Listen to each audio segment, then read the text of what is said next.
नया वीडियो है हमारा। यह है डिड यू नो सीरीज़। इस सीरीज़ में हम बात करेंगे कुछ ऐसे इंपॉर्टेंट फैक्ट्स जो कि हर आदमी को पता नहीं होते और जो कि आपके नॉलेज के आर्सेनल में एक रामबाण की तरह काम करेंगे। आप इस नॉलेज से किसी को भी कहीं भी इंप्रेस कर सकते हैं। देखिए, एक कोट है कि you can impress almost anyone by your knowledge. आप कहीं भी जाते हैं तो आप इस चीज़ को ज़रूर फ़ायदा लेंगे। तो चलिए शुरू करते हैं। तो सबसे पहला फैक्ट, आपको क्या पता है कि कछुओं के दांत नहीं होते? आप कहेंगे तो फिर खाना कैसे खाते हैं? खाना वो पानी में रख के खा लेते हैं, पर उनके दांत नहीं होते। It's a fact. आप इसे क्रॉस वेरीफाई भी कर सकते हैं ना, कछुओं के दांत नहीं होते हैं। आप उसके बाद देखिए, कैमल्स स्पिट। ऊँट केवल एक ऐसा ही ऊँटी जानवर है ऐसा जो थूक सकता है। बाकी मोस्ट ऑफ द जानवर थूक नहीं सकते हैं। वो ऐसे गिरा तो सकते हैं मुंह से कुछ भी खाने के बाद, पर स्पिटिंग का मतलब समझ रहे हो आप? वो मुंह से ऐसे थूक सकते हैं जैसे इंसान थूक सकते हैं दूर तक, वैसे और कोई जानवर नहीं कर सकते हैं। That's right. मूव करते हैं अगले फैक्ट की तरफ। देखिए, स्टिक इंसेक्ट, आपने इसका नाम सुना होगा। ये सबसे लंबा कीड़ा होता है और जो कि लगभग 400 मिलीमीटर लॉन्ग हो सकता है।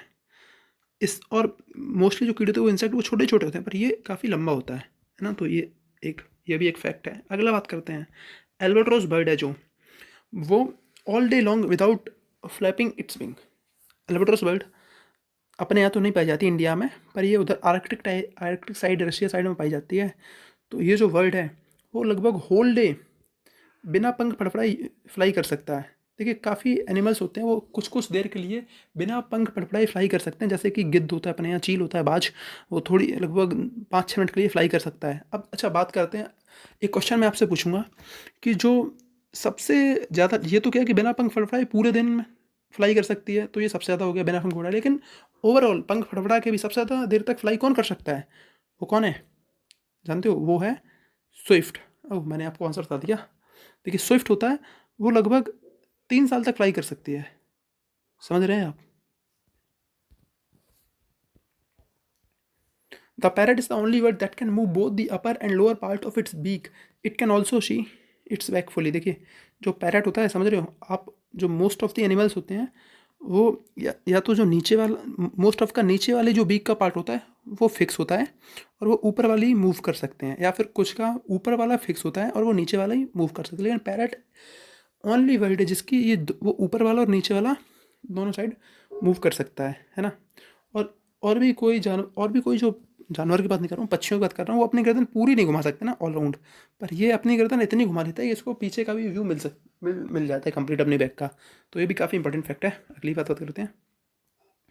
हाँ, ये तो मैंने अब पिछले वाले वीडियो में डिस्कस किया था कि जो टूथ हैं वो अपने आप को रिपेयर नहीं कर सकते और बाकी सारी बॉडी है अपने आप को रिपेयर कर सकती। देखिए, टूथ भी बना होता है बोन्स टाइप के मेटल से और बोन्स ही, लेकिन बोन्स के अंदर प्रॉपर्टी होती है कि वो अपने अंदर अपने आप को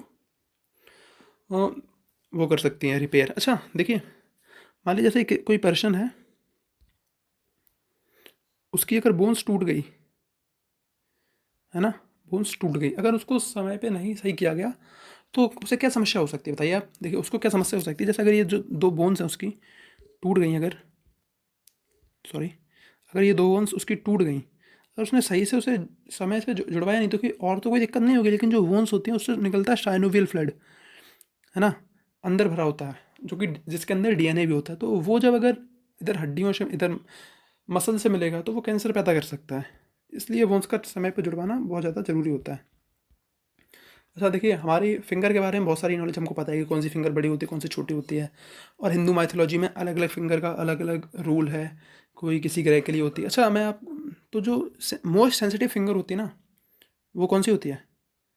वो होती है हमारी 4 फिंगर। अच्छा, हम आपको बताना चाहते हैं, जो ये वाली फिंगर है हमारी, ये वाली आपको दिख रही है, कहा जाता है वैदिक साइकोलॉजी में, वैदिक साइंसेस में, कि ये फिंगर हमारी बॉडी का रिमोट कंट्रोल होती है और इस फिंगर को रिमोट कंट्रोल करने के लिए थंब का यूज़ किया जाता है, थंब का।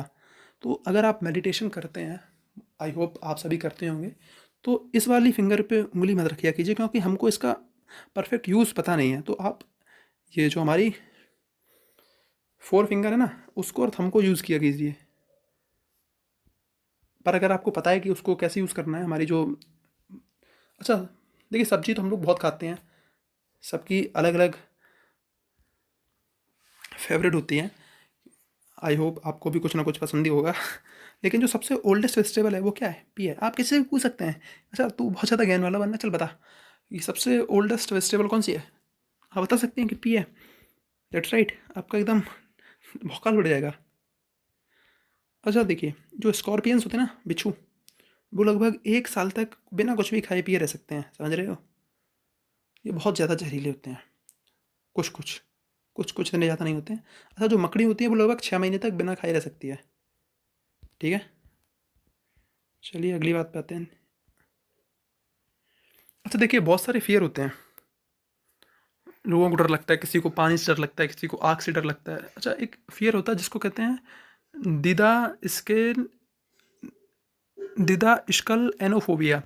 तो fear of going to school, आपने देखा होगा बहुत से बच्चे, छोटे बच्चे स्कूल जाने से बहुत डरते थे। कुछ तो नेचुरली होता है, लेकिन कुछ बच्चों को इतना ज़्यादा डर लगता है कि उसका कुछ भी किया नहीं जा सकता, तो उनको क्या होता है, उनको ये बीमारी होती है, फ़ोबिया होता है। अच्छा चलिए आपको कमेंट सेक्शन में बताइए कि जो फ़ियर ऑफ हाइट होता है वो क्या होता है ना? देखिए ये क्या है, कोई बता सकता है? ये Vatican city. Vatican is the world's smallest country. This is also the world's least populated country. The world's largest palace is also here, and this is such a country where lives. चलिए ये women तो एक आध वहाँ पे आई जाती होगी कभी ना कभी कैसे ही, पर ये बहुत ही वैसी बात है कि दुनिया में इतने बड़े बड़े देश है, लेकिन जो दुनिया का सबसे बड़ा पैलेस है वो कहाँ पे है? वो वेटिकन सिटी में है ना। चलिए आगे देखते हैं।